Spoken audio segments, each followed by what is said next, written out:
Atatũ acio maikĩtio ngono hĩndĩ ya mũngũrũrio ũrĩa ũkoretwo ũgĩtwarithio na mbere wa kũhĩtana na endia a njohi cia mathaara na ingĩ cia ibango mwena ũcio.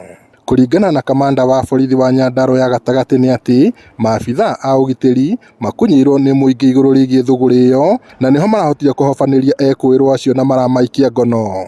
Jana jioni tuliweza kupata habari kuhusiana na gari moja ambayo ilikuwa ina transport hiyo pombe haramu.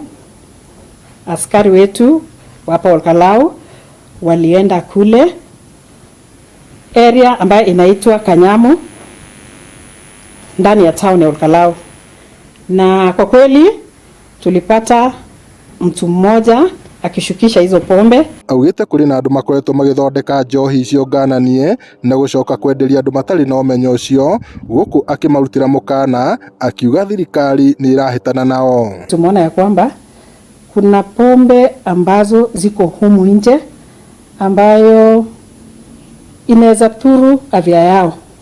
Tunaomba ya kwamba kama ni lazima wakunywe pombe ambayo iko certified. Aikĩtie rĩtana kũrĩ mũingĩ wa gĩcigo kĩu kũnyitanĩra na maabithaa a borithi itemi-inĩ rĩa kũng'ethanĩra na ũthondeki, wendia na ũnyui wa njohi cia ibango mwena ũcio. Tumeona ya kwamba afya yao na maisha ya wananchi iko hatarini kufuatana na mambo kama haya.